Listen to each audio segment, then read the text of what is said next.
Subukan nyo kayang umalis ng bahay ninyo. Kung sino yung galit at parang astig masyado dito, try nyo bang umalis ng bahay ninyo at makitira kayo sa ibang bahay?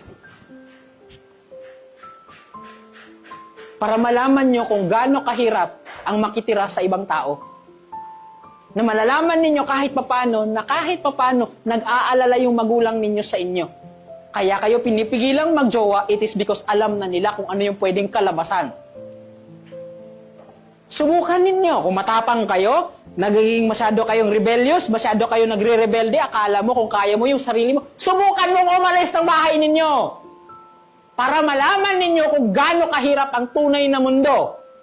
Na pag pinapagalitan kayo na huwag mo na magjowa, ayusin mo buhay mo, hindi, kaaway ko si mama kasi bakit? Hindi niya ako naiintindihan. Oops! Alam ko hindi kanya naiintindihan, pero bakit siya? Sinubukan mo bang inintindi? Kaya guys, if galit kayo sa parents ninyo, subukan nyong umalis kayo ng bahay ninyo. Kahit 1 linggo lang.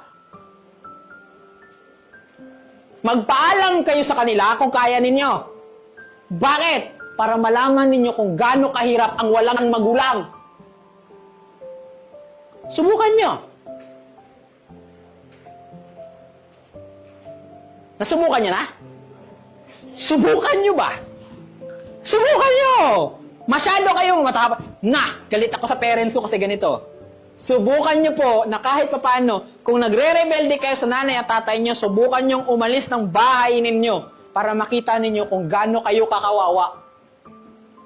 Isipin nyo tingnan nyo to. Pag nasa bahay ka, uutusan ka maglinis. Tama? Magugas ng pinggan. Pag nasa kapitbahay ka ba, kapag tumira ka sa isang bahay, nakahiga ka lang. Di ba mas lalo kang matataha kasi kailangan mong may gawin, it is because nakakahiya na tumira sa isang bahay na wala kang ginagawa. At ang pinakapangit doon, wala kang nabibigay sa kanila, nakikakain ka lang. Subukan ninyo para malaman ninyo yung salitang walang magulang. Alam nila yan. Na hindi mo alam kung saan ilulugar yung sarili mo, kasi bakit? Subukan nyo ba?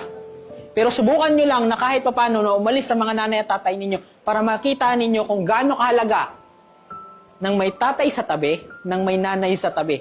Kasi alam nyo kung bakit? Yung mga bagay na nirereklamo nyo sa tatay ninyo, yan yung hinahanap ng iba. Ulitin ko, yung bagay na ayaw nyo ngayon, na si mama, si papa may laging sinasabi sa inyo, tandaan ninyo, yung papa at mama ninyo, pinapangarap yan ng ibang tao. Pinapangarap po nila yan na samantalang ikaw na meron ka, tinataboy mo sila na parang wala silang kwenta. Ulitin ko, yung tao na yan, nakaaway mo, nagre-rebelde ka sa kanila, pangarap yan ng iba. Iyang tanong ko ngayon, willing ka bang ibigay? Kaya kung pwede lang, kunin nila yan. Para maramdaman mo kung gaano kahirap ang walang magulang.